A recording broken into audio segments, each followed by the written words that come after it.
Hey, look at that, recording in progress. Hey, everybody, good evening, good evening. Thank you all so much for being here. Welcome to another session of the Milwaukie Leadership Academy. It's really good to see you all here. Thanks for coming a week early. We did need to bump it up just a little bit this month to accommodate our guests and honored speakers. Peter Passarelli, our Public Works Director, is here, and so is Natalie Rogers, whose title escapes me, Climate and Natural Resources Manager. Did I do it? I did it. So we will be hearing more from both of them very shortly. The third Wednesday of the month is tree board night. So once a year, we shift things around to make sure that we can hear from our friends in Public Works. Glad to have them here. I'm going to go ahead and start screen sharing right now. And let me do that. And let's see if I can remember how to do it. I can't. We all know I can't. Hey, we have an attendee. Oh, no, staying on the attendees. Let me go ahead and share. Minimize that.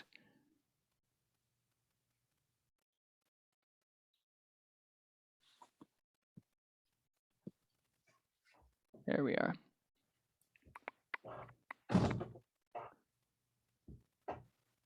Screen share, and that's fine, but why has it escaped me? There we are. Okay. All right. Hey, everybody, look at that. Session 4 MLA sharing. And now we're going to go ahead and do a full screen, maybe. Where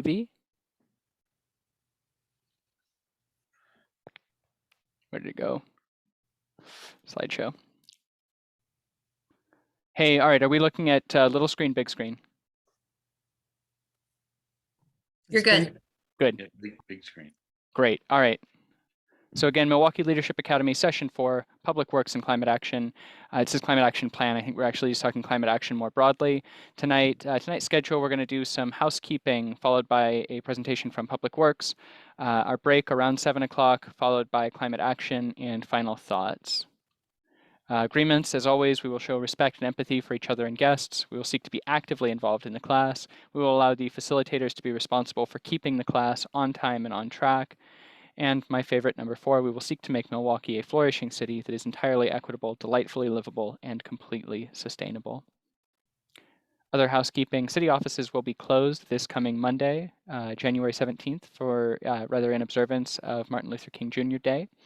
NCPRD, the North Clackamas Parks and Recreation Department, has a volunteer event coming up on January 17th in Homewood Park as a National Day of Service.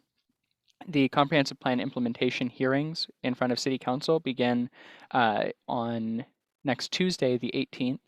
And that's going to be a discussion of, among other things, the city's private tree code. So something to be interested in there for folks who are interested in trees. And if you're not, just stick around tonight because you may very well be interested in trees after you hear tonight's presentation. 80 Years of Incarceration. This is a speaker series that is being hosted by the Milwaukie Historical Society. And based on our earlier discussions in this class of Japanese internment, on the West Coast generally, but in Milwaukie in particular, I wanted to highlight this for you. Information about all of these events can be found on the at milwaukieoregon.gov on the city's community calendar. So if you're saying, hey, I might like to learn more about incarceration of Japanese Americans and internment of Japanese Americans, that would be an opportunity to do that, and you can find it on the city's community calendar. We've talked in the past about trying to do hybrid MLA sessions, and that's still a little bit up in the air. I would like it if we could get back to that, and honestly, where we're at right now, we've got room for about 5 people in council chambers based on our current distancing. And I don't know for sure how much benefit we're going to get out of 5 people being able to be in a room together when we have the rest of the class all online. So for the time being, we're going to stay in this remote format. But if there is an opportunity in the future to relax that, then you'd better believe we're going to take advantage of that opportunity. I generally open the floor at this time for other updates if people have other community events or other community items to share. If you do have something that's relevant to the Milwaukie community, I encourage you to unmute and share it.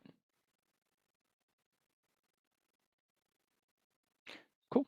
All right. Well, that being the case, I am going to go ahead and roll on into our presentation. Oh, that's not there. We're going to get rid of that. And Public Works. Mr. Passarelli.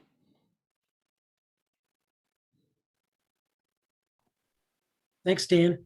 Hey, good evening, everybody. I'm Peter Passarelli. I'm the Public Works Director for the City of Milwaukie. I've been here in Milwaukie just over 4.5 years now. It'll be 5 years in June, and it's flown by really quick. Before I worked for Milwaukie, I lived in East Central Illinois, where I worked in a little bit smaller community that had an Air Force base. The community was called Brantoul, Illinois, and it had Chanute Air Force Base used to be there, and Chanute Air Force Base closed in 1993. But I was there as the Assistant Public Works Director for almost 19 years. And before that, I served in the military in the Army Corps of Engineers for just a little over 10 years, and got to do all sorts of neat things and go to Africa and Iraq and Saudi Arabia and Germany and lots of places in the US. And it was a great experience. But I'm really still excited to be here in Milwaukie. It's been great to be here, and I've enjoyed the community and all the things that the community is working on. It's been really fantastic. So I'm here tonight to talk about our Public Works Department and what we do as a department. And then I'll be followed by Natalie. And Natalie's going to talk a little bit about our climate work, and I think some of our urban forestry work that we're doing in the city as well. So our department, it's one of the larger departments in the city. We've got 38 employees in the department. Besides myself as the director, I have 4 other managers, and those managers manage different divisions within Public Works. And primarily, one of our main focuses is managing our city's utility systems. And, and that would be our water system, our wastewater system, stormwater systems, streets. So we take care of those parts of our utilities for the system. We also manage the fleet for the system. So all of the vehicles and equipment that the city uses, all of the police cars, all of our public works vehicles and construction equipment that we have, our administrative cars that city staff use, we take care of those and do the maintenance on those. And we have several employees that do that. And we'll talk a little bit more about what they do. We also take care of our facilities, all of the buildings and grounds that the city's responsible for. We do GIS and asset management. So we'll talk a little bit more about that as well. But our GIS in particular is the mapping tools that we provide the city to do analysis and help with decision-making processes. And we also manage all the assets using some computer software to make sure that we are appropriately reinvesting in our assets at the right time. Our department's responsible for our climate action plan, our climate action work that we do. That we developed the plan in 2018, and we've been working to implement those strategies, and Natalie's going to talk about that later. We manage our urban forestry work in the city, or urban forest. Dan mentioned we have a public hearing on Tuesday to talk about the proposed tree code for residential development and residential non-development.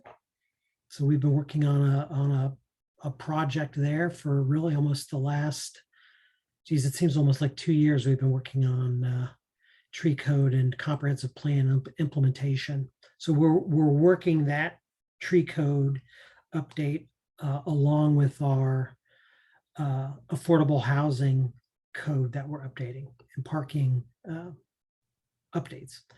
And then one of the other things that we've recently become involved with is our parks, the development of parks in the community, and in particular neighborhood parks. So the city has received some funding from our legislators to invest in 3 of our neighborhood parks. And over the past year, we went out and hired a parks development coordinator, Adam Moore, who works in public works, and he is he's the project manager for this project, and he's going to be working on the development of Balfour, Bowman Bray, and Scott parks over the next roughly 3 years. And you'll be seeing a lot more as we progress with the development of those parks. And there will be certainly opportunities for engagement with the community during that process. Dan, I think you can flip to the next slide. And if anybody has any questions, feel free to raise your hand and ask a question. So I briefly mentioned we have 4 utilities that we manage in our public works, our water system. So Milwaukie draws its water supply is from the Troutdale Aquifer. So our water is a groundwater source. We don't get any water from the Clackamas River or the Willamette River. It's strictly coming out of from the groundwater. And we have 7 wells throughout the community that we draw from. And then those wells are in various parts of the community. And we have 2 small treatment plants. We call one's the upper treatment plant located at 40th and Harvey, sort of up on the hill off of King and Harrison. And then we have the lower treatment plant that's right next to the police station. And those 2 treatment plants, what we do there is we take the groundwater from 5 of our 7 wells, and we treat the groundwater before we introduce it into the distribution system that we have that conveys the water to the customer and consumers of the water. And we really have a simple treatment process. And what we treat for is we want to try to remove some volatile organic compounds that exist in our water from, unfortunately, from past industrial activities that have occurred in Milwaukie in the past. So, there were Stanley Proto Tools was a site, I think, off of 32nd. At one point, they unfortunately, through their industrial activities, introduced some contaminants into the groundwater, some volatile organic compounds. And then there's certainly some other industries as well throughout their history that through their activities contaminated the water. But so what we do is we take the water, and to treat those volatile organic compounds, it's really a simple process. So we have these towers at each of the 2 treatment plants, and they're about 30 feet tall, about 8 to 10 feet in diameter, and they're filled with these little plastic balls. And what we do is we cascade the water through those towers, and then we also introduce air. So we have blowers that introduce air, and we aerate that water. And that's a really effective way to dissipate these volatile organic compounds. It's one of the reasons why they're called volatile. So it's really easy to remove those, and we do those. We treat those 5 wells that I mentioned. In addition to that, we also treat our water with chlorine to disinfect it. to make sure that, there aren't any harmful bacteria that might make, people sick. So we introduce small amounts of chlorine at that treatment plant to remove any bacteria that might exist. And then what we do is we pump that water into the distribution system and into our storage facilities that we have. And we have 3 main storage facilities in our water system. We have an elevated storage tank at Water Tower Park over near 40th and Harvey, which is about a 1.5 million gallon storage tank. We have a 3 million gallon tank at Stanley Park.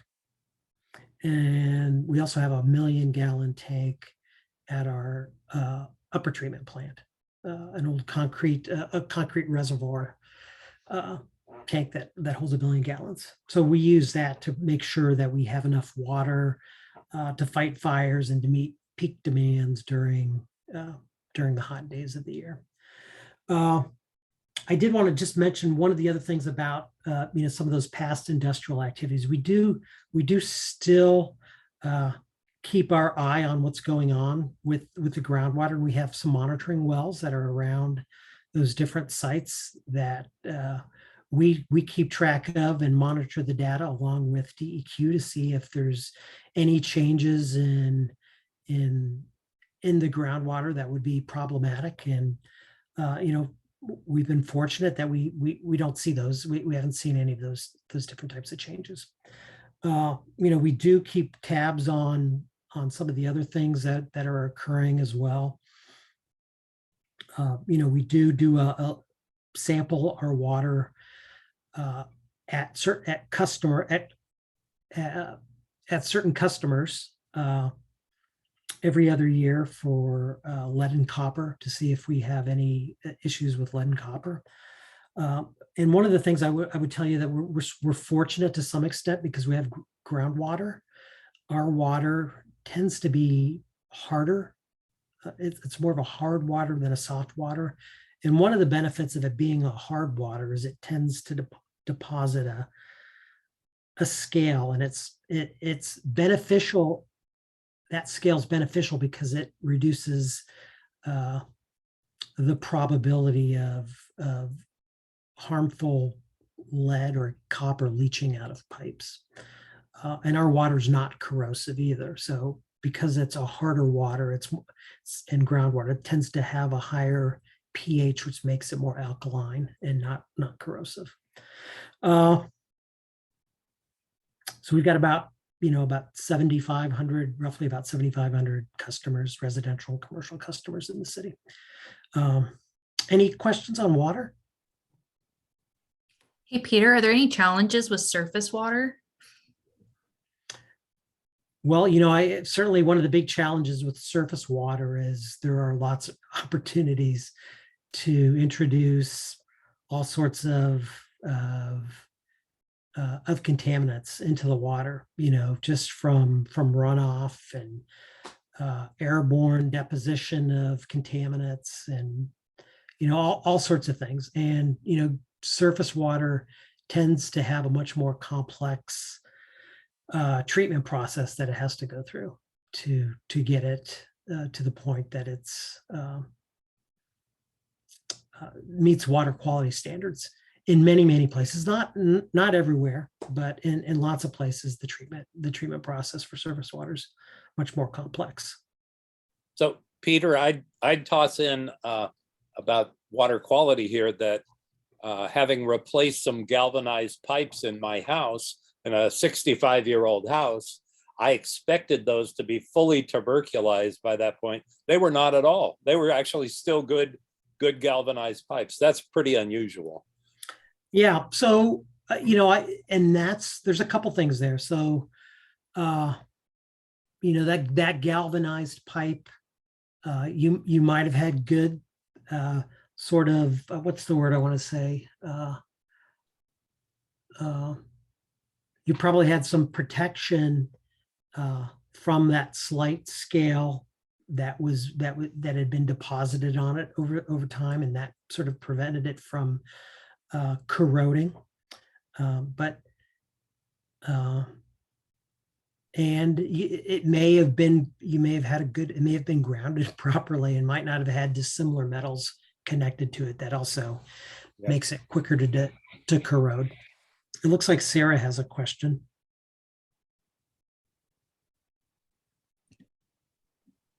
Hi, I was wondering about the location on 37th near Washington, where I think from my understanding, it was some creosote had been spilled in that area, 50 years ago or something, and it was fenced off, and now they're building the apartments there. And it looks like, they're going over that area with excavators and things like that. What happened to, what was the decision process to allow work in that area to go forward instead of keeping it a protected area? Well, I could tell you the developer worked with the city and the Department of Environmental Quality to go through a pretty rigorous process to make sure that the work and the development they were going to do were not going to cause any impacts to our drinking water supply. So, the creosote that's on that site isn't the type of chemical that's going to, or isn't the type of contaminant that's going to flow very easy and migrate with groundwater. That being said, it's certainly problematic, and we do have monitoring wells there to see what's happening to those sites. What we found through our groundwater delineation studies that we've done on our wells is the activities that have been most impactful, the industrial activities that were most impactful to our aquifer in the community were the Stanley Proto Tools site off of 32nd, and then there was a site off of International Way.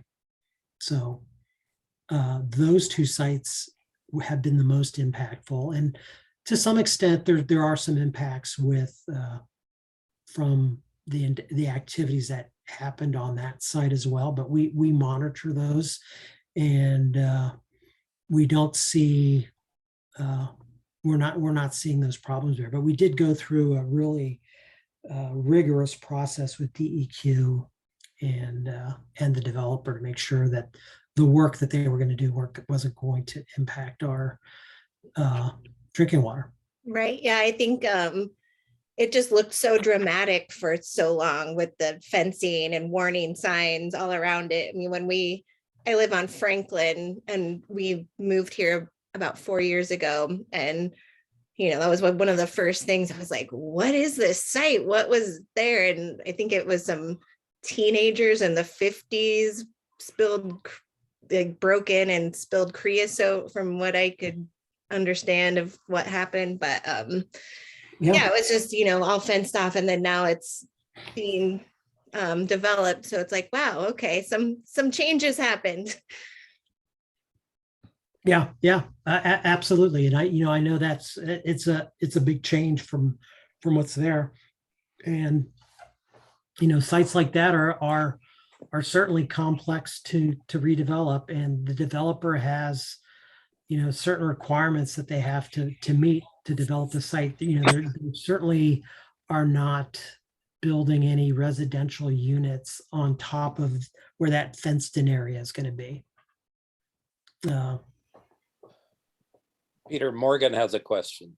Yes, Morgan. I just had a question about the water towers.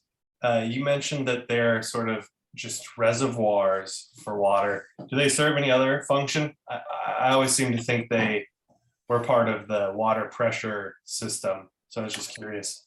Well, they are, yeah, and that's a really good point. So the the elevated storage tank at 40th and Harvey, that elevation, because we've put it up, that water 1.5 million gallons up in the air, that does provide the benefit of helping us pressurize our water system. And our system's broken up into 4 different pressure zones. And some of those zones have their own water storage facility. And then in some of them don't. And what we do is we transfer water between zones using pumps, transfer pumps that we have at different sites at different parts of in the community. And we also have some pressure booster stations as well. But yes, that's a good, great point there. Cool. So let me move on to, I'm probably taking a lot of time. I'll move on to wastewater. Wastewater is not quite as, if you go back to that slide just real quick there, Dan. So wastewater, so the city is basically in the business of doing the wastewater collection. So we operate and manage the wastewater collection system for the city. And then we deliver that wastewater to the treatment plant, primarily the treatment plant, the Kellogg treatment plant downtown off of McLaughlin. Some water sometimes goes to the Tri-Cities plants, and the county West Water Environment Services takes care of those treatment plants. So, you know, we work hard to make sure that that wastewater gets to the treatment plants and isn't overflowing out of manholes. And our system is not taking in more groundwater or rainwater that causes problems for the treatment plant. So we spend a lot of time, a lot of effort on maintaining that system. Any questions there? Stormwater. So we also manage our stormwater utility. So that group takes care of our the facilities, the stormwater infrastructure that we have, those collection facilities that we have as well. And we make sure that, you know, the water gets to the water bodies and is at a quality that it can be discharged without impacting, you know, the streams that they discharge to. So, you know, we spend a lot of time maintaining that system. And then we also do, we have an environmental services coordinator that works for Natalie, and he tracks and samples stormwater discharges to make sure that we're not having issues with stormwater in the community. So there's a water quality component to our stormwater, and then also a water volume piece. And then our streets.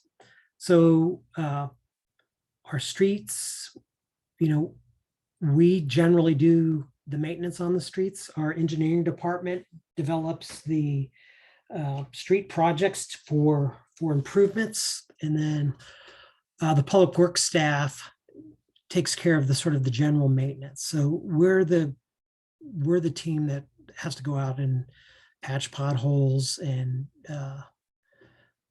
you know, fix defects in the streets that aren't part of our capital improvement projects. And, you know, this is one of those things, we fund our street program through a couple different sources. We have state gas tax revenues that we get. And then we have our SAFE and SSMP programs that also provide funding. And the state and the SSMP programs are generally mainly for our capital projects, with some minor exceptions on the SSMP, which we're able to use to do crack sealing and some slurry seals. But the state gas tax revenues. Those are generally what we use for our maintenance dollars to do those pothole repairs and snow removal and all those types of things. So good. Any questions on those? So one of the other things altogether, what we try to do with our utility infrastructure is we, to plan for the future, for future growth and changes in our community, we develop master plans for all those utilities. We're in the process of finalizing our master plans for water and wastewater. And what we do when we look at those is, we look at them from the perspective of how is future growth going to affect those utilities and the infrastructure. How are we going to, what are the improvements that we're going to need to handle those changes? Are there changes to, consumer behavior that are going to impact those systems? Are there changes to the environment that will impact those systems? And we develop a plan that lays out our capital improvement plan. And then we use that to help us plan those future improvements. So Dan, I think you can move on to the next slide unless there's any other questions there. Just a couple pictures. So yeah, Natalie put some pictures in here. One of the things I'll mention too is we, in our public works department, on the street side, actually, we also take care of our signs. So we have a sign technician, Ellie, up on the top right corner there.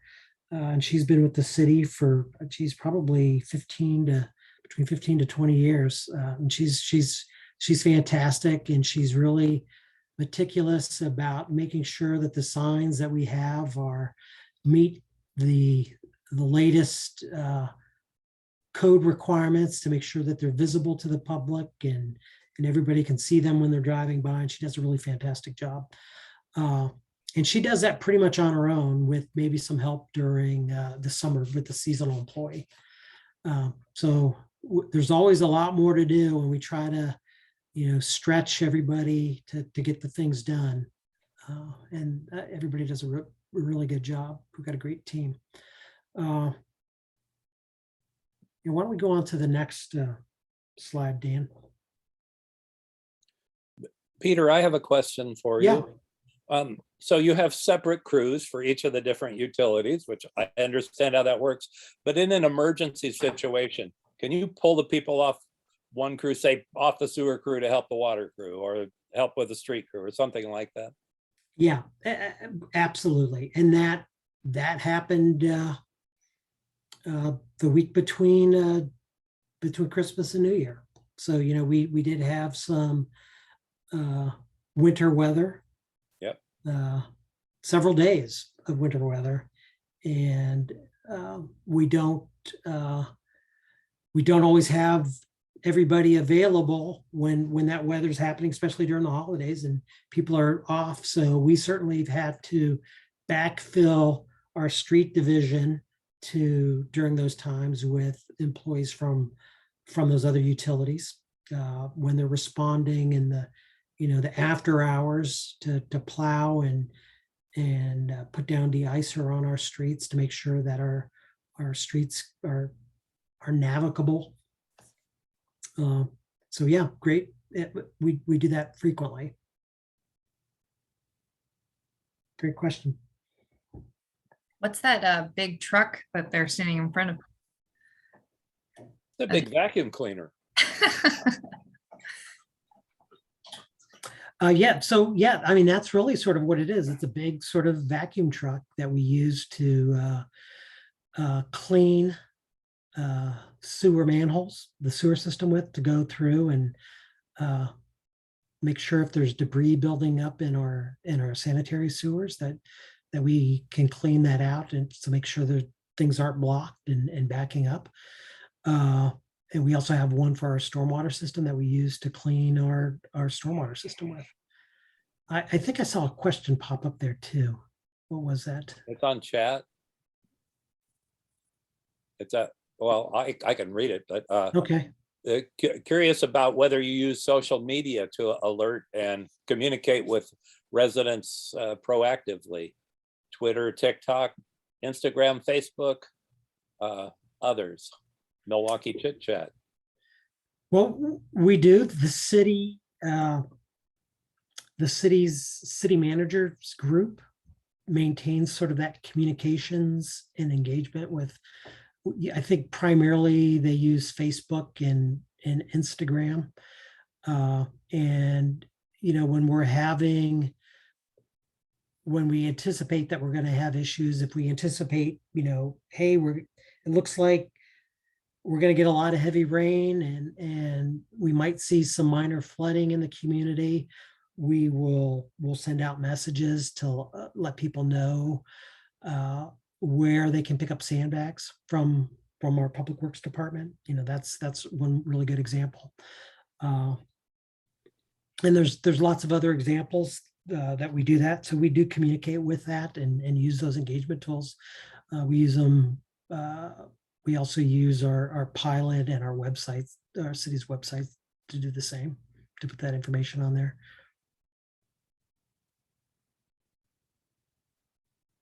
Okay. So Dan, why don't you go on to the next one? So, one of the things I did want to talk about, because, everybody that's a resident in Milwaukie gets a utility bill from the city. And generally it's sort of called the water bill. But that bill has more than just the water utility on it. It has the wastewater component, the stormwater component, and then those transportation fees, the SAFE and SSMP fee. And the water bill, the water component generally is one of the smaller components for the average customer, with the stormwater and the wastewater components of those bills being a little bit more. Our average customer gets a bill generally that's about $135 a month for those 4 utilities. So, the water component to that bill for a customer that uses about 4,500 gallons of water a month is about $33. And then the sewer component's about $60. So, it's a little over, for water and sewer, if you combine those together, it's a little bit over $3 per day. It's less than, roughly it's right around about 2 cents per gallon of water. When you compare what a bottled gallon of water, a bottled water is about, 94 cents per gallon. So it's a pretty good value. And, generally what the type of usage that you'll see from that average customer, it's, that's about 20 faucet uses during the day, a dishwasher load, maybe doing some wash and flushing the toilet and getting some showers in, and getting some water to drink, and for cooking or drinking or whatever. What we've found is that average household uses about 150 gallons per day, plus or minus. And that's actually, the trend has been going down on water consumption in our community and across the United States. And part of it's because of water efficient appliances and fixtures that are being used in homes now. Many of the dishwasher, a new dishwasher and a new washing machine is significantly more efficient in its water use than one from 10 years ago, 15 years ago, and uses a lot less water. And that's great, because it saves the customer on on the water bill, and it saves, that critical resource that we have, our water. So we're not wasting, unnecessarily wasting water. Yeah, so, the other components of the bill, I did want to mention one of the big parts of our wastewater bill, and I talked a little bit about it earlier, is our the treatment that Wes does. When the wastewater gets to that treatment plant, there's a complex process that water goes through before it can be discharged into the Willamette. And they go through, they've got to remove all of the solids that are part of that water stream, and clean it up and disinfect it. And it's a complex process, and it's a capital intensive process. And when I say capital intensive, I mean it takes a lot of infrastructure to clean that. So wastewater treatment can be pretty expensive. And one of the larger components of our of the wastewater bill is to pay for that treatment piece. And that's why that average treatment bill is about $60 a month, which I know can seem high. On the stormwater side, we have a fixed rate for stormwater, and every residential customer pays about $30, a little over $30 a month for stormwater. I saw another question pop up about the VOCs and what was that, microparticles? Was that what that? They asked, does the well water VOC aeration system using plastic leave any microplastics or residual plastic chemicals in the treated water? Well, so the balls that we use are designed and meet the certification to be used in drinking water processes. So we do routinely, I shouldn't say routinely, but periodically through maintenance, we replace those balls. We just replaced those last summer at our upper treatment plant. And one of the things that we use as that to help us with that decision-making process on when those need to be replaced is we track that treatment system's effectiveness in removing the VOCs. So if we see numbers on the VOCs starting to creep up, we end up changing those balls and removing them. That's a really good question though about the microplastics. I don't have a good answer for that. It's something I can certainly find out about, but I have had experiences with when I was in Illinois with microplastics in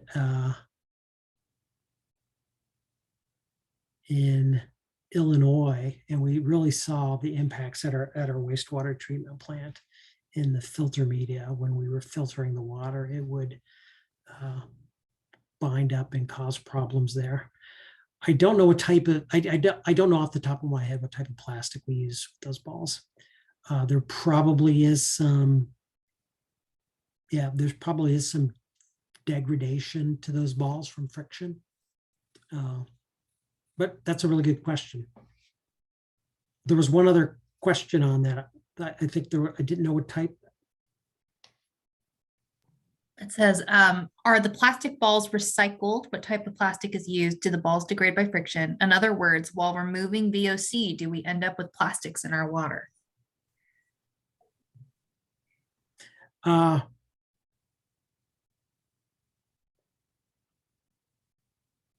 the first part was are the balls recycled? Yeah. No, we did not, those balls are not recycled. Like I said, that's a good question about the microplastics. I don't have a good answer for that, but that's something I can certainly look into and get back to the team about that. If Good- you would, Peter, good that would question. be Yeah. very helpful. I think there's one more question from Kevin, and then I just want to be conscious of our time here because we're sitting at about 6:50 right now. Last question is, do the plastic balls end up in the landfill? If we're not recycling, that's where they're going. Yeah. Yeah. Yeah. But you know, they're yeah, that's where they're going since we're not recycling them. And thank you for those great questions. The other thing too, as always or as usual, I will have the presenters' email addresses available for you. Well, they actually are available to you in the calendar appointment, but I'll make sure that those get out to the class as well. So if folks do have additional questions, please reach right out to our presenters, and I'm sure that they'd be happy to work with you. Or alternatively, you can always send the questions to me, and I'll make sure they get where they need to go. Great. Peter, do you have more on this slide? Nope, you can move on. Okay. Our fleet and facilities, I think I mentioned before, you know, those teams, we take care of our city fleet and equipment, as well as all of our building and grounds, our facilities, buildings and grounds. A lot of that work on our facilities, we have contracts in place to do landscape contracting and you know, some of the building maintenance. We have two facilities maintenance technicians and 3 mechanics that are part of that team. So Dan, you can move on. GIS and asset management. I talked a little bit about this early on. What I really wanted to point out is on our website, on the city's website, we have some things that we call the story maps, and those are sort of a mapped-based story of our utility systems. That if you're interested in how our utilities work, our water, wastewater, and stormwater utilities, you can take a look at those story maps. And I've got the address, the link there to take a look at that. And it's a useful tool that tells you really the story of our water from its source to the home, and with the wastewater from your home to the wastewater treatment plant.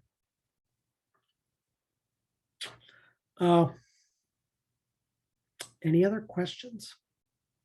I think I took more time than you guys need to give me more time, Stefan and Dan. No, you're actually doing great. We're coming in right at just about a perfect time for any additional questions that there are. I would like to very quickly highlight that highlight those GIS maps.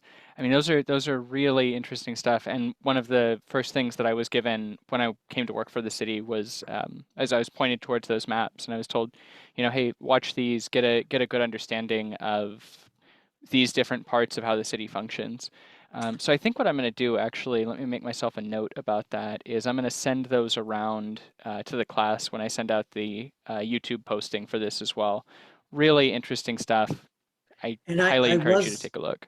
The one other thing I was going to mention, if you do ever have any questions, please feel free to give Jennifer Lee a call. Yeah, there you go. Jennifer's our one of our newest employees. She's our one of our admin specialists and been doing a fantastic job. He just has to say that because I'm here. But Jennifer's fields lots of calls every day about public works related things. So Peter, I'll jump in, and we'll cover this more when we get to engineering later, but one of my opening pitches for this whole class is about the ownership of this community by the people in the class, and that it really is quite an investment. And when people look at these maps, especially of utilities, if they can stop and think that, oh, if we had to replace a water line from here to there, or a sewer line, or make major street improvements, you're talking millions of dollars in each of those cases. And that's all an investment that already exists out there on the ground in Milwaukee, and it belongs to all of us. So that's a pitch I make over and over. Yeah, absolutely. The replacement cost for the systems that we've developed over the last 100 years to replace that it's an enormous cost. It's I'm sure over 100, easily over several hundreds of millions of dollars. So yeah.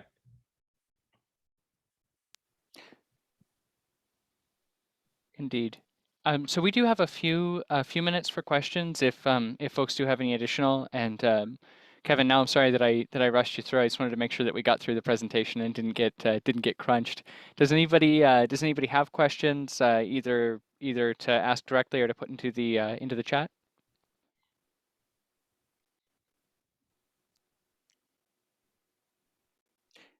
And if not, then we can I think we can go ahead on into break just a few minutes early. Peter, thank you so much for taking the time to be here with us. Of course, if you'd like to stick around for Natalie's presentation, you're invited and welcome in our book. But otherwise, it is 6:53 right now. Let's go ahead and round it up. We'll say we'll come back at 7:05. See you all back here then. Great. Thanks, everyone. thanks everybody. Ooh, lift off. Hi, everyone. So my name's Natalie. I'm the Climate and Natural Resources Manager for the City of Milwaukie. So I work for Peter in our Public Works Department. A little bit of background about me. I actually grew up in Portland, in Northeast Portland. I originally thought I wanted to become a vet. And so I went and did a lot of more research for wildlife and wanted to go into disease ecology. And then I got a job working actually for the Portland Water Bureau up in the Bull Run watershed. And I did some work up there and I absolutely loved working for local government. And so I went to grad school so that way I could get out of a lowly wildlife tech job, which are always seasonal and in rainy seasons, very wet. And then I focused on green space management and a lot of urban habitat connectivity work and working with land managers and different agencies. And then I taught sustainability. And then I became the sustainability coordinator for the City of Milwaukie. And then recently I took over our natural resource team. So right now what I do is essentially I was hired originally to implement our climate action plan, which was adopted in 2018. And so I'm still doing that work and I'll talk to you guys a little bit about that. But then I'm also managing our natural resources team. And so that's a small team that's in our public works department. We do things like street tree maintenance. We do things like the rain gardens that you see downtown. We also manage some of the green spaces around town. So essentially public lands where we have vegetation, trees, some sort of sometimes stormwater facilities, et cetera. And it's kind of communally publicly owned. And it's sometimes you can see those spaces like in between a street in a neighborhood, or sometimes they're even larger, beautiful detention areas. So I'm going to give you guys a brief slideshow. Mine's mostly pictures. I just want to walk you guys through some of the projects that we're working on right now. Feel free to chime in if you have any questions. Sometimes when I'm sharing my screen, I can't see folks. So if your hand is up, if you have a question, just yell it out, because that way I can stop sharing and we can talk about it. Okay.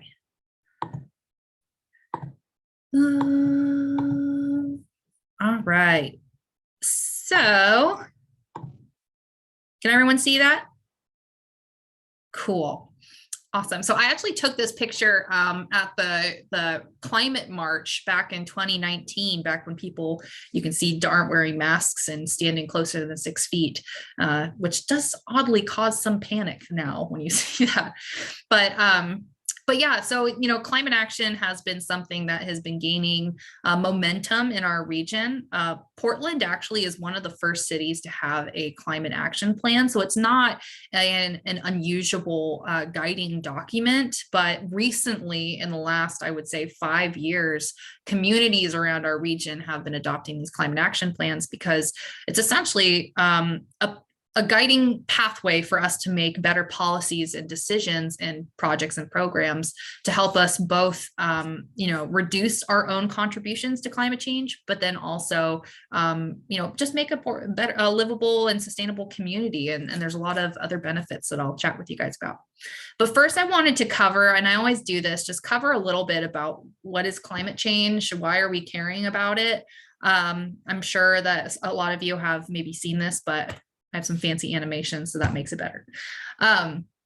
So essentially climate change, you can is driven by the greenhouse gas effect. So what that is that heat and light, so energy from the sun comes down, and then we have this atmosphere around the earth, which kind of serves as a sweater. And the light hits the earth, it bounces back, and some of it stays inside the sweater. And that's good because that means that we're not a cold and desolate planet. We actually stay at a comfortable temperature and we're able to sustain life. Now, the problem is when you start to thicken that sweater, you start to build up the density and the concentration of some gases in that atmosphere, that heat and light that's bouncing away from the earth is captured. And so we start to see some weird things happening with our climate. And so when I say climate, I'm talking about weather over time. So a lot of times you can think like, oh, well, it's, the climate, it's you say there's global warming, but it's raining and cold here in Portland. Well, that's, we look at things over time and period of years, decades, centuries to start getting a pattern of both temperature as well as things like precipitation, things like movement patterns of wind and such. And so what we have been seeing as this atmosphere, these greenhouse gases have been emitted by human activity, primarily after the Industrial Revolution, is we start to see some weird things happening with typical trends in our area and throughout the world. So you can see on the top left, overall temperatures have been increasing. And that's a matter of 2 degrees, is that really dark burning kind of red. And it's relatively global, but you might be saying, well, hey, I heard that we're not supposed to be saying global warming. And that's because it doesn't always present itself as warming. While overall averages of temperatures have been increasing, we start to see results like, for example, these are pictures from Greenland and the ice sheet in the Arctic essentially melting. And what happens is the average temperature increases, this ice melt, and it changes this thing called the global conveyor belt. And so that global conveyor belt is down here on the left, and it might sound familiar from that movie Finding Nemo, if you guys have ever seen it, where the turtles near Australia hop on this like warm current of water. That's what this global conveyor belt is. It's essentially this track of water which moves throughout our oceans and brings warm water up to cold areas. That water cools, it sinks a little bit deeper, and then it moves elsewhere throughout the ocean. And that's good because it creates kind of this climate for us to get these usual precipitation, this usual weather patterns. And then also it keeps that cold water you can see down near Antarctica, it keeps that ice cold. It essentially is what we've been used to for our the historical environments around the world. And now that that's changing, we start to see really weird weather things happening. So this conveyor belt can be tied to weather patterns like La Nina and El Nino, these kind of like the Pineapple Express, these belts of rain that come through. But when you start to bring warm water where somewhere used to be really cold, that changes the way that precipitation works in the air. And it can bring, say, an increase of precipitation where before it fell as snow, it's now falling as rain. Or you start to see even colder water coming into some areas. And that's why somebody is like, are you talking about it's freezing here? We're seeing atypical storms. And that's because now all of our kind of usual patterns that we've been seeing in our climate are now being shaken up. And that's important because when we start to think about how that's going to affect us, we start to see things like this. We start to see, our 116 degree summers, which we just experienced. And that was a trend for the entire Pacific Northwest. We saw these outrageous temperatures. But then we also see these mega storms and ice storms, which, we used to very infrequently get storms, large ice storms, and maybe every other year. And it was almost more like clockwork.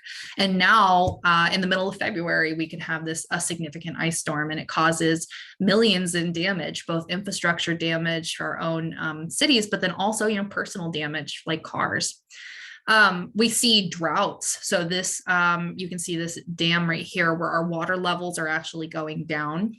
And the water itself is warmer, which can cause things like cyanobacteria, toxic algae. And that's important because that surface water, like we were just talking about, if your drinking water comes from surface water, you start to be getting boil notices, or you start to get even, some toxic algae. You can't even drink the water after you boil it. So for Milwaukie, we see that as important because we have interties, these connections of our water systems around our region. And we need to make sure that we're capable of helping out if a community runs out of water, they can't drink their water. And this sounds theoretical. It sounds, this is, not going to happen, or we're not actually seeing that. But we actually are seeing these things even in Portland and Milwaukie. Like I mentioned, we have our 116 degree heat dome, which actually which I'll talk about a little bit later, even got hotter than that in some areas. Salem issued a drinking water over cyanotoxins, and that's from warm water and essentially that toxic algae buildup. We have extreme weather that's closing roads, which really affects economies. And then we also see things like infrastructure, which wasn't built for this precipitation and this climate that we're moving into, because we use a lot of this math and historical precipitation models to judge how big we need to build things like sewers and storm mains. And so we're ending up with issues like a lot of the sewer overflows, which happen often in Portland.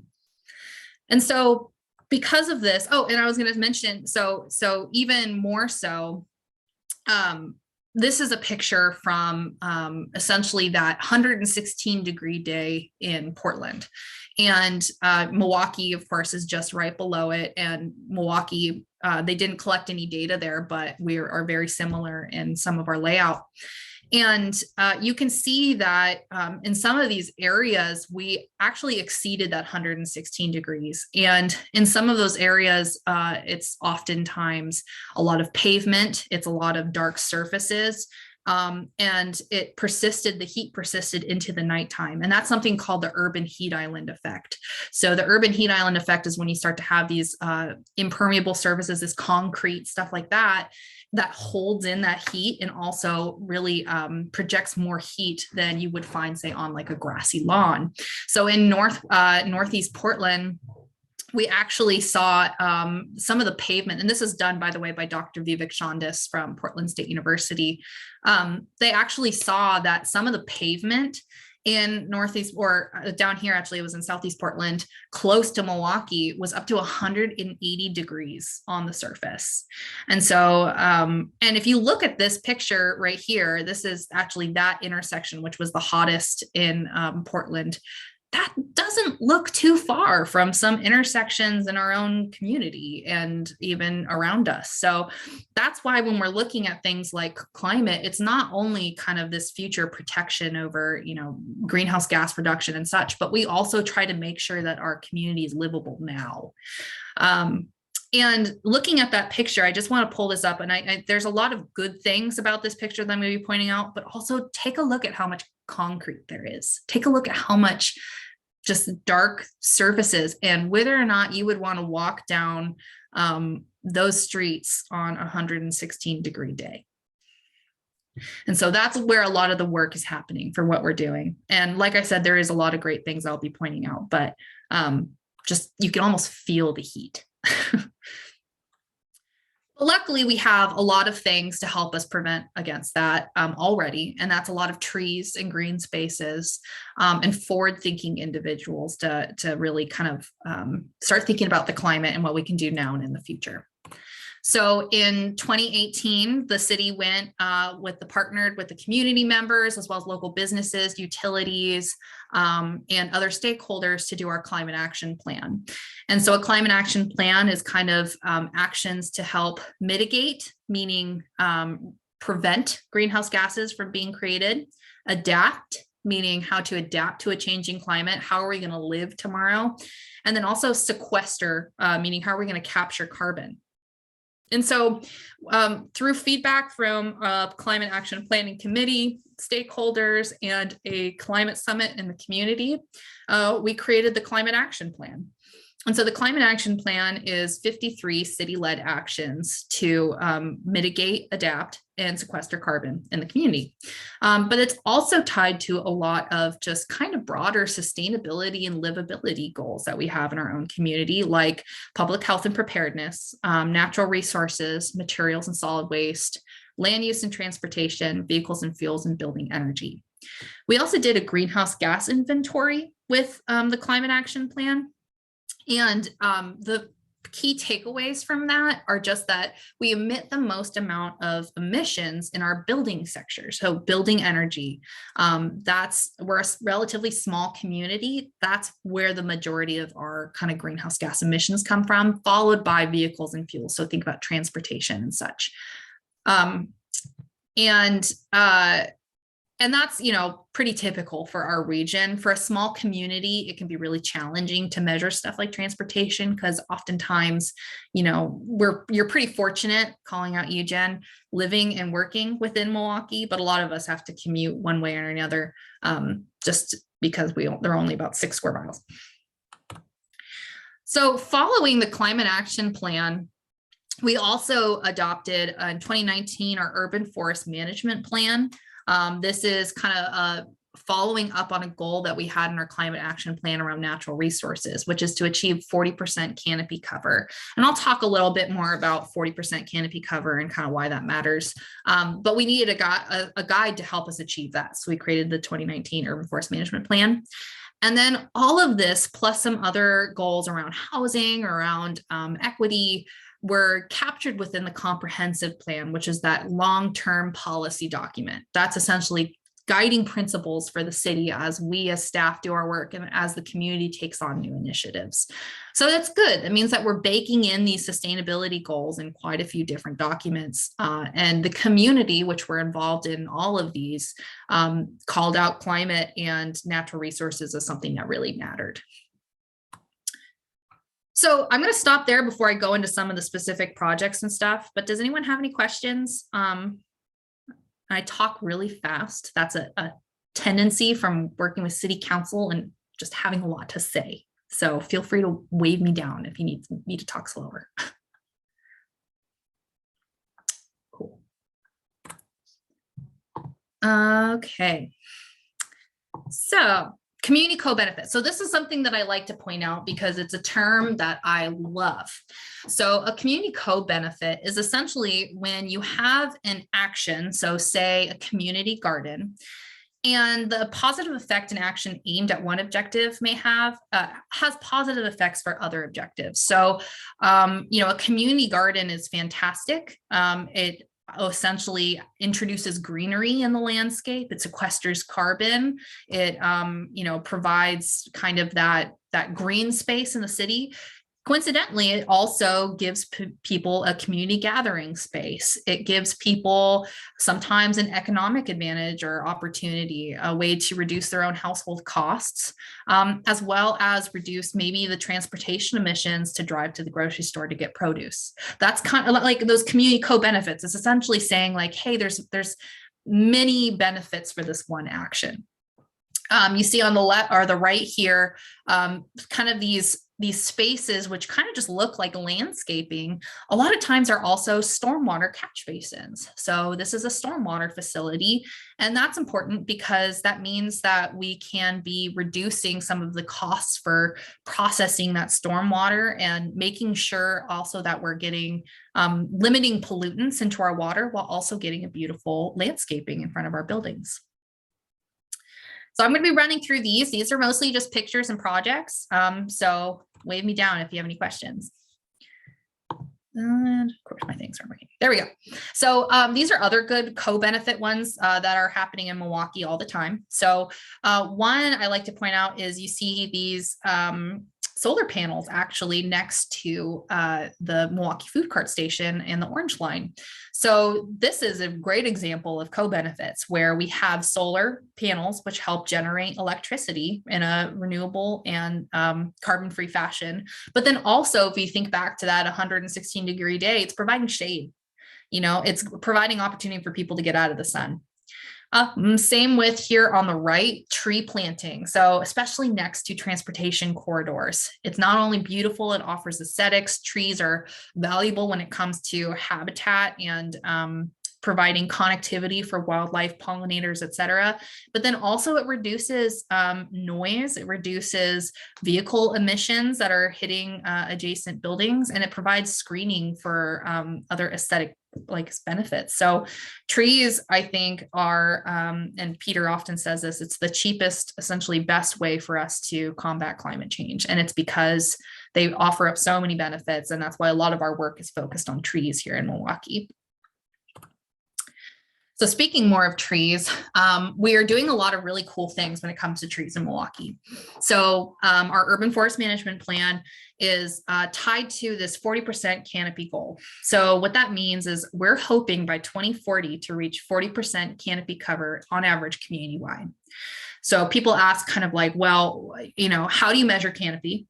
So we do that by essentially every certain period of years, usually it's like 4 years, a plane flies over the metro area, shoots little laser beams down of light, and those bounce back up and they tell us what tree canopy is there. And that's how we get this data back for trees in our community. People ask, why 40%? Well, that's because there was the American Forest Institute. They essentially came up with an article, and they're kind of like a research group that works on a lot of urban canopy and forest promotion throughout the nation. They came out with an article that pretty much said that in order to maximize the benefits of trees in urban environments, cities should be aiming for 40% canopy cover. Now, if you think about it, Milwaukee, you know, say 300 years ago was probably closer to 100% canopy cover. So 40% is still fairly, you know, reduced, but we also have space for buildings, housings, et cetera. American Forest Institute recently said that even forested communities, so historically forested, can be aiming closer to 60%. When we look at other regions, for example, the west side of Portland, Lake Oswego, that's hitting close to 40% or above even. And so it's not an unachievable goal for our community. So we're keeping 40% as our goal, but it really is just a metric for us to judge our progress and really promote the shading benefits of trees as well as the other multitude of benefits in trees. And we're doing that through a few variety of ways. One of them is through intentional preservation of trees. So our Leading Library, when it was constructed, tree preservation was a really big deal. There's a few beautiful red oaks that are right next to the library. We have a variety of other trees. These are those some red oaks too. And we spent a lot of money making sure that we're doing root protection zones. We're doing, you know, appropriate protection fencing, as well as watching these trees to really preserve these big legacy trees. We developed we built upon a public tree code that the city already had.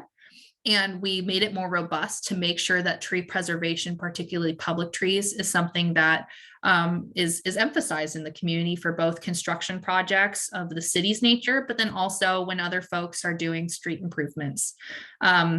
We always have, you know, it's a challenge because sometimes we have a street tree right where a sidewalk needs to be. And it's something that our engineering and our planning and natural resources, we all kind of get together and we try to figure it out to make sure how we can save the most amount of trees as possible while also getting things like our sidewalk infrastructure built out. So unfortunately, sometimes we do see trees having to get removed, but luckily from our public tree code, we now have it where engineering and such, when we're designing these streets, they have to invest the same amount of money as it would have cost to remove all the trees and pay penalties into replanting new trees, which typically sees 2 new trees for every tree planted is kind of what I've been seeing in these projects.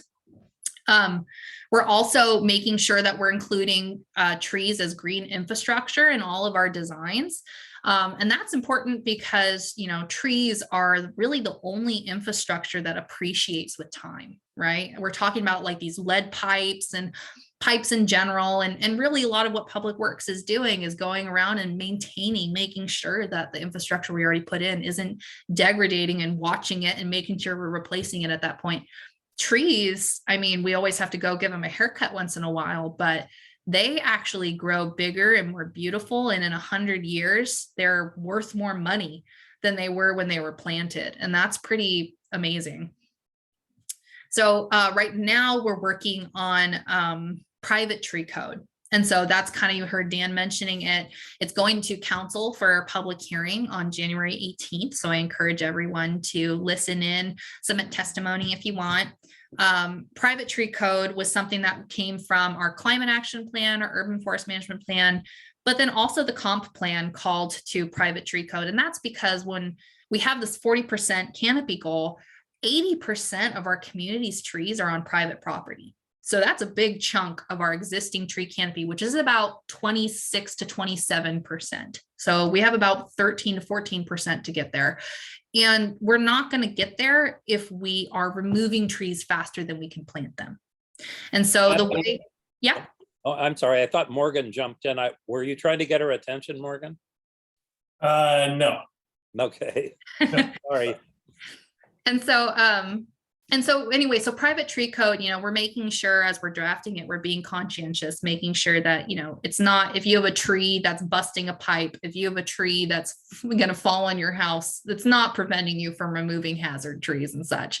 It's just preserving, you know, those big trees, or even trees that will one day grow into those big trees, and creating a process for us to know how many trees are being removed, so we can also make sure we're still achieving our 40% goal. So I can talk about tree code for hours. If you have questions on that, if you're interested in that, I'll make sure Dan has some info to share out, and you can always reach out to Peter and I to talk more about it. And I'll pause here to see if anyone has any questions. Actually, I do have a question now. Yeah. Two-parter. How do you guys decide, you know, which trees to plant or plants to plant? And do you guys do anything specific to like pollinators? You mentioned pollinators earlier, but you know, like Yeah, pollinator gardens or picking native plants?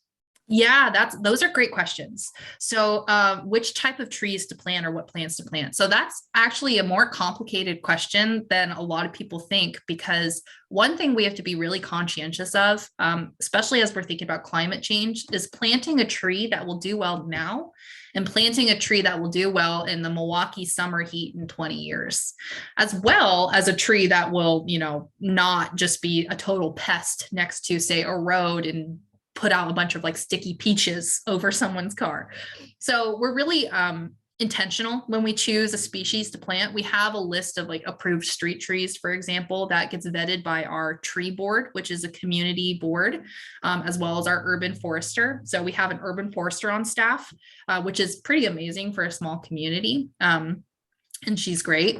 And so we're choosing species that are, you know, well adapted for the current climate, but also we really focus particularly in like street trees on hardy tree species, because if you can see those trees right there on the right side, I mean, that's a pretty tough environment for a tree to live in. And so they're already kind of getting hit from every which way. So we want to make sure we choose something that's like pretty tough, right? Not your like ornamental Japanese maple, which might not do so hot. And another thing that we have to be careful about when we plant trees is diversifying what species we're choosing. And that's because if you have say a whole downtown filled with ash trees, then you get a pest like the emerald ash borer coming into town. You could wipe out all of your trees from one fungus, from one pest, from one bacteria, because it's a big monoculture. You know, it's the same issue that agriculture has. You want to make sure you have a bunch of different trees in your community of different ages, of different, you know, sizes, health, etc. So that way, if you do have a pest come through, you're not totally decimated. One thing we are doing right now, another fun project, is we're trying to do a street tree inventory in Milwaukie. And that includes actually walking around and taking data on every single street tree and public tree we have. So that way we can get a sense of, what's the health of our urban forest and where do we need to do some work and what type of species do we have.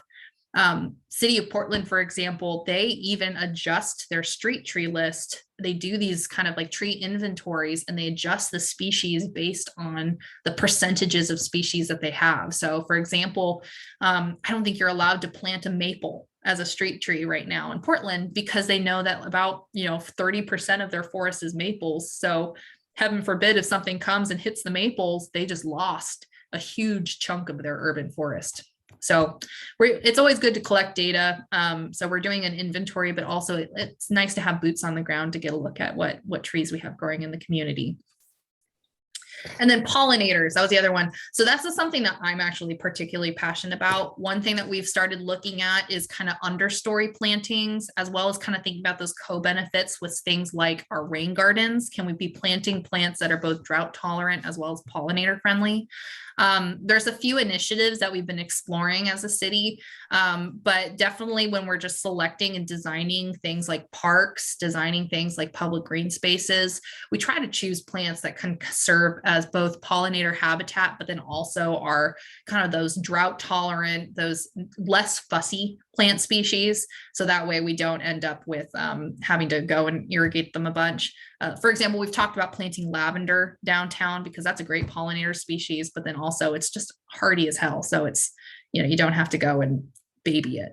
So we always think about that. And that's one thing that I think I would love to explore more in Milwaukie. Okay. Okay, and then these are just some transportation projects that we're redoing. So first you see here that Kronberg path. So one thing that's nice about climate action plans is ours has 53 city-led actions. That doesn't mean that we wouldn't have already been doing all 53 of those things. A lot of it is just putting a climate spin, making sure that we're including it in our kind of overall mission.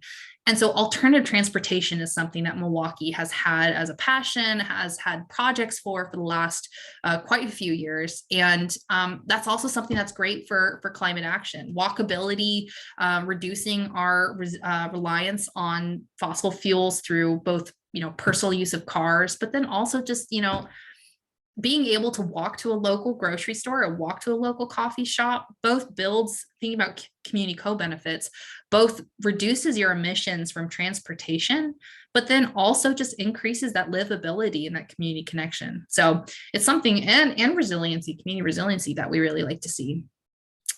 Really promoting things like bike infrastructure and public transportation is something that we've been working on.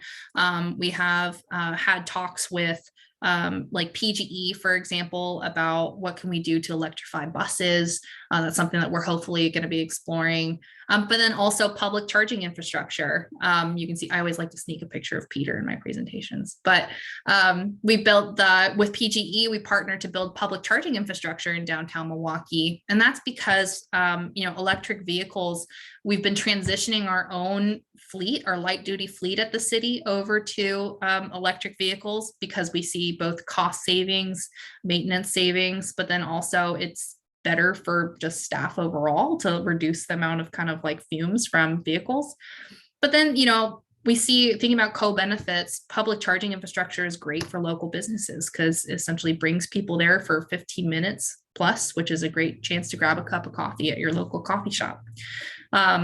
Electric vehicle infrastructure and vehicle electrification is, I think, something that's going to be really taking off, particularly as we see markets for electric vehicles explode. So there's always a question on where does the government play its role? And right now we really see ourselves as let's just make sure we have charging infrastructure for people who need it.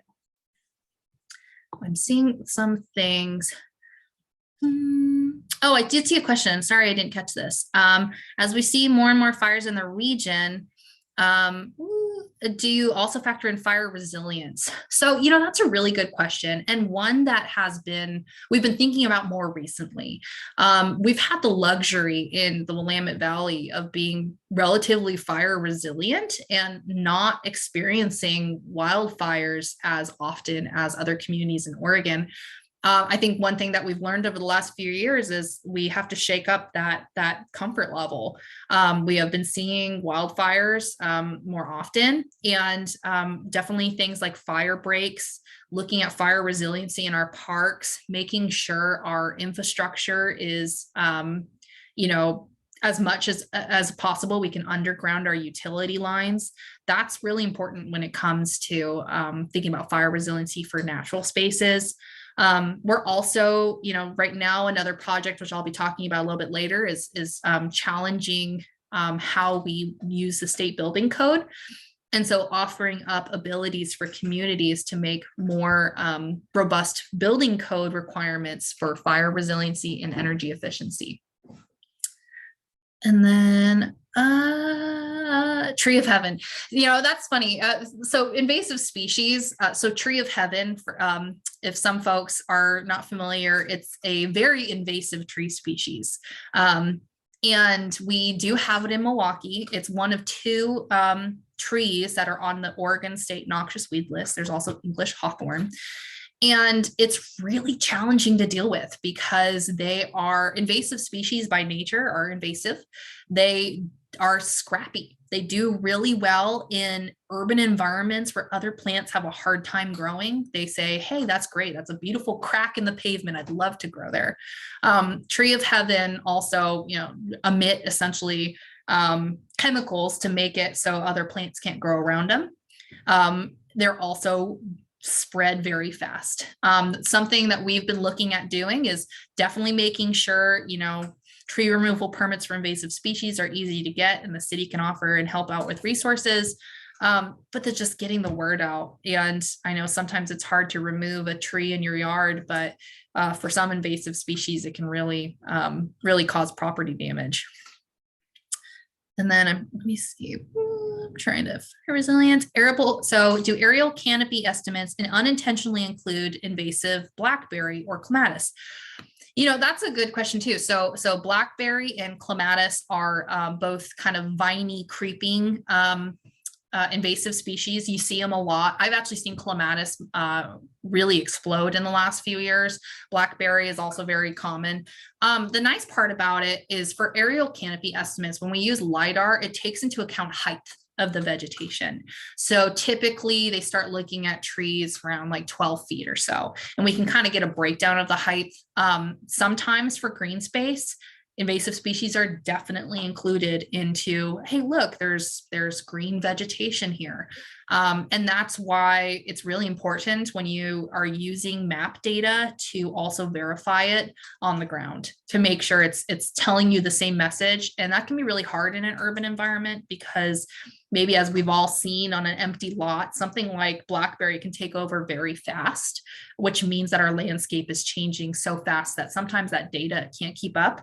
So whenever we do something like a canopy estimate or doing like LiDAR for canopy coverage, that's why it's also good to have an inventory where you're going through and you're verifying the health of the tree, for example, because it doesn't matter if you have 40% canopy if they're all unhealthy invasive trees. Do you see the city supporting community ivy poles in the near future? Yes, absolutely. So right now we're working on, so for one thing, there are a few organizations in Milwaukie, such as our watershed councils, North Clackamas Watershed Council and Johnson Creek Watershed Council. They both do invasive species restoration work parties in Milwaukie, which is great. So check out the city events page. We usually are promoting those. We're also hopefully going to be doing an invasive removal for our Earth Day event this year. So I'll make sure to have Dan share that information out as that gets closer. That's going to be in April. Okay, awesome questions. Okay, so here's this picture right here. The one that I was demonizing before, but now I'm going to showcase some really cool projects. So when you look at this, we do see a lot of pavement and we see a lot of concrete, but what we're not seeing is all of the stormwater infrastructure under the ground that is moving water from this pavement running off into our stormwater facilities into the Willamette. So when we do stormwater planning, we've historically been using, past precipitation models. But as we've been seeing, we are getting potentially a lot more rain on average, which means we're having to rethink how stormwater is managed. We also don't necessarily want stormwater to go straight from the pavement over to the river, because that also picks up things like brake fluid, toxins, it picks up pesticides, it picks up whatever is on that asphalt. I always like to say, would you ever lick the street, or would you ever want to swim in the Willamette? And sometimes people who have been in the area are like, no, I wouldn't want to swim in the Willamette. And I think it's because of our feeling of knowing that this water is running off. So one thing that we really try to promote, we've been really intentionally focusing on, is green infrastructure, which you can see here in both our trees, but then also in these landscaped areas, these really pretty plantings through here along this Adams Street connector, this plaza. All of this, what this is doing is, and right here, so this is where our food cart pod is, this triangle kind of in the top right. There's now food carts there. And next to it is this really intricate system of rain gardens. Stormwater facilities are also called bioswales. What it is essentially trying to capture or slow down that surface water that's coming off of the street. It catches inside these rain gardens, and then it allows that water to essentially infiltrate, to percolate through the soil and go down into the dirt, rather than running into our stormwater system and going straight into the Willamette. And that's good, because plants and dirt and soil will naturally remove a lot of toxins, a lot of heavy metals and other elements that we don't want to be going into our waterways. We're also pretty much every jurisdiction, anytime that you have waters of the United States, so the Willamette is one of them, for example, you're heavily regulated. You have permits that you're sampling, and you're making sure that you're not exceeding thresholds of contamination. And so all of this stormwater infrastructure really helps us keep our levels low and make sure that we're not exceeding anything. And then it also offers up protection in case something does happen. There's sometimes a car accident and somebody's gas tank can spill. It's one more barrier, right, before it goes into the water, is these kind of facilities of green infrastructure. And then putting on our co-benefits hat, it's also providing aesthetically pleasing landscaping. It's also providing some greenery, which is reducing temperatures. And it just, I think more than anything, look at it, it's pretty. And so it can really increase that kind of economic benefit of our area. And in the scope of things, we have our team, our natural resource team goes around, and we spend a lot of staff time making sure things like rain gardens are flowing and they're just not getting clogged up. But, it's not as wasteful or, intensive as having to replace cartridges and filters and other kind of pipes and other infrastructure. So it's a win-win all around. And we're really encouraging new development. We have really strong standards for them to install kind of really similar infrastructure. Okay. And then lastly, so this is solar panels, and I just kind of want to talk about building energy. So this right here on the left is a massive solar array actually in Milwaukie. So Milwaukie Waverly Greens Apartments, they have almost 400 kilowatts of solar, which is fantastic. It's actually the largest solar array that's not a utility solar array in PGE, Portland General Electric territory, is in Milwaukie. That's awesome. We also have solar that we installed on the library. And then, I think that more than anything, solar, provides your own local generation. You can add in some additional insulation and cooling for the building. But really, it's just kind of showcasing a lot of people really like how it showcases that energy independence. One thing that we've been working really hard on in Milwaukie is making sure people have opportunities to participate in renewable energy without having to install solar on their roof. Because I've looked at solar even for my house, which I would think I'd have to redo my roof anyways, and it can get really expensive. But there's some options for us to participate in through our utility. So Portland General Electric, PGE, they're our utility partner. Right now, the city, we actually signed a contract with them, and for a very, very small, I think it's like it's not even 0.6 of a cent. It's 0.06.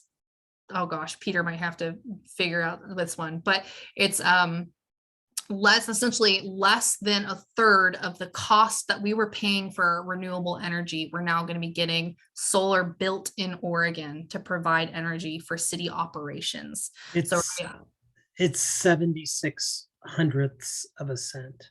There we go. I can't figure it. Fractions befuddle me after 6 p.m. So, but yeah, so it's before we were paying 0.3 of a cent for a clean wind product, which means that, it's essentially just like a certificate. But now we're actually supporting local solar generation for a really cheap cost. And so something that we've been looking at doing, and we've been working with PGE on, is a new product that essentially would be like similar how you can sign up for renewable energy on your own electric bill, one that's customized for Milwaukie, one that's hopefully more affordable, one that's building out solar in Oregon, one that we can actually add in other kind of community benefits as we see fit. And one that meets our own climate goals of being, we want to be 100% carbon-free electricity by 2030. And so right now, that's a big part of what we're working on, is just kind of coming up with these new products for our utilities to be the one to launch. And that's really good because, not everyone can put solar on their roof. And particularly if we also have canopy goals, we don't necessarily want people to, choose solar over trees or trees over solar. So this would be a really affordable way for us to be achieving our goal without, having to either own a house, own a roof, or have the funds in order to install solar. Not to say solar isn't great. It has so many other benefits, but we really have a focus on equity at the city, and we want to make sure everyone can participate.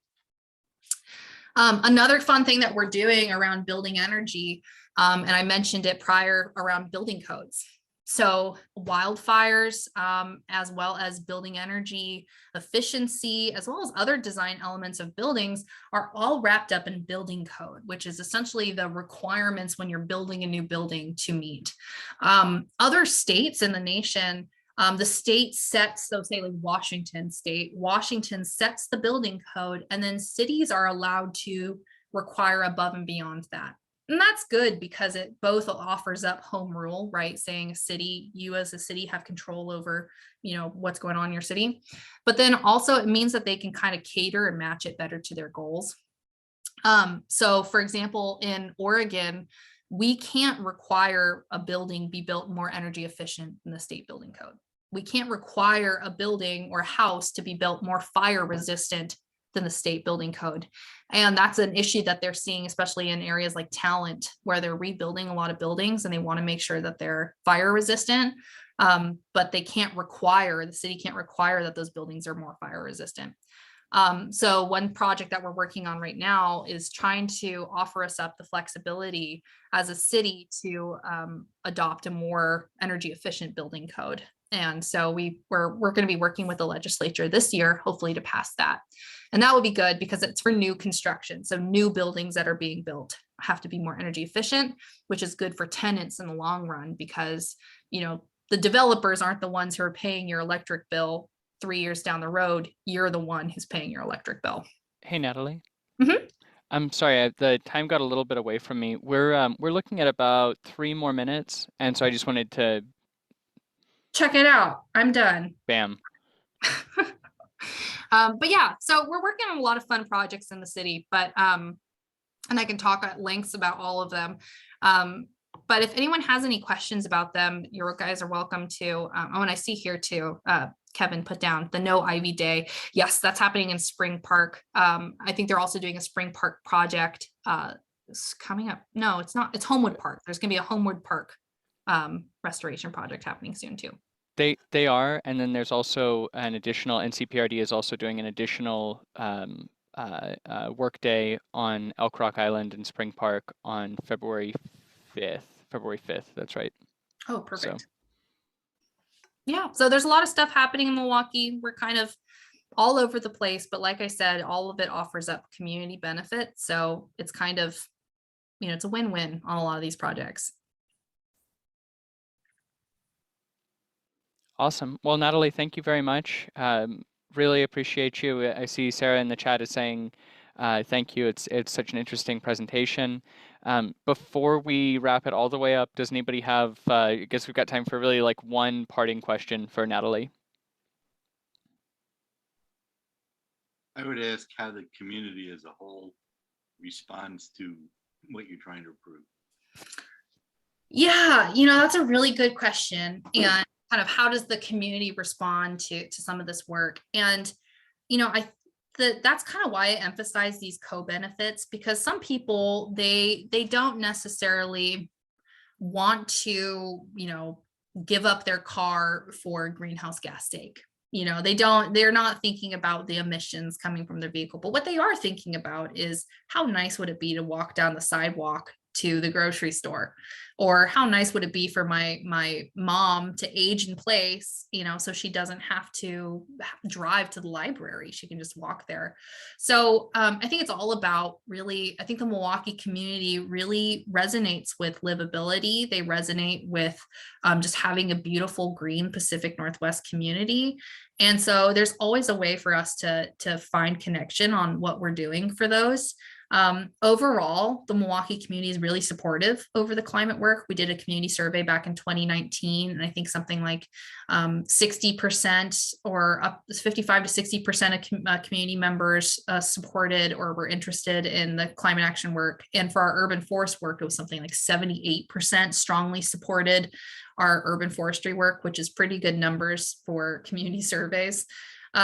So overall, I think a lot of folks like what we're doing. And then we're always open to, you know, we present to council all the time, and we're always welcome to hearing feedback from community members or talking with them one-on-one if they want to learn more.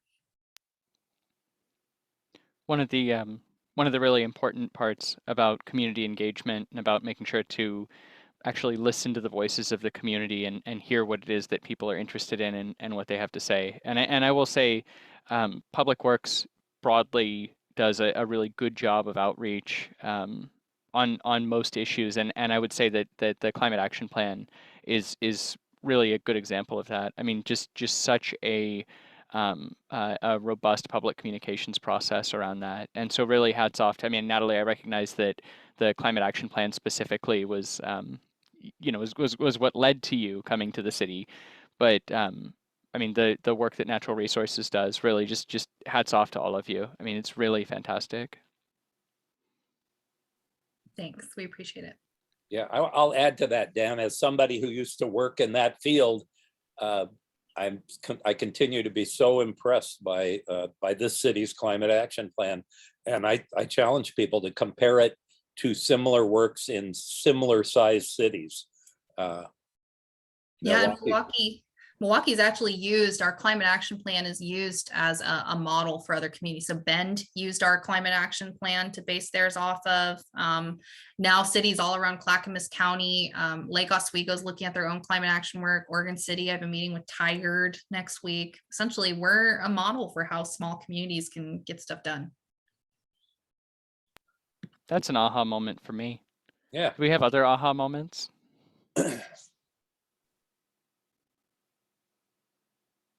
I liked hearing about the tree surveys to get some boots on the ground perspective about our city canopy. So thank you for that. I also liked learning from Peter that we have 5.5 million gallons of reserve water in our tanks. That's interesting. That's a lot of water. That's surprisingly little on a hot day. Sure, I bet actually.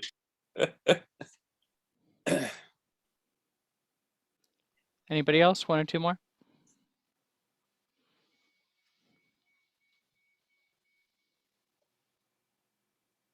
If you guys are interested in learning more, we do have, if you just go MilwaukeeClimateAction.com, we have our website with all of our climate action resources on there. And then also if you go MilwaukeeOregon.gov/trees, that will lead us to our urban forest pages, lots of other resources, including a fun interactive map where you can see tree canopy down to the parcel level in your own neighborhood. If you go there, trees.MilwaukeeOregon.gov, very fun. Very cool. There's also a story map on our climate action org. Did you mention that, Natalie? No, if you go to our map, I'm going to put a whole bunch of links here. Good. Fantastic. All right. Well, I think that might be just about time then. Stefan, do you have anything before we thank our presenters one more time and say goodnight? No, I'll join you in thanking them. I always look forward to these. Fantastic. Well, thank you all very much for being here. Thanks to our presenters. And please join us again next month on February 16th, I believe, which is our normal third Wednesday. Right now, I have a request out to planning and community development to come and speak with us. So folks who are interested, particularly, I know that we had a lot of questions earlier on about housing and how buildings are placed where they are and how the city is determining what those housing needs look like. I know there was a discussion also about the Monroe apartments. Planning was a huge part of the development process around that, or rather the approval process around that. We'll find out all a bunch more next month about the difference between development and planning and the rest of it. Please join us February 16th. Thank you all so much. Have a good evening. Have a good Thank you, Dan. have a good month. Bye-bye. Bye, everyone.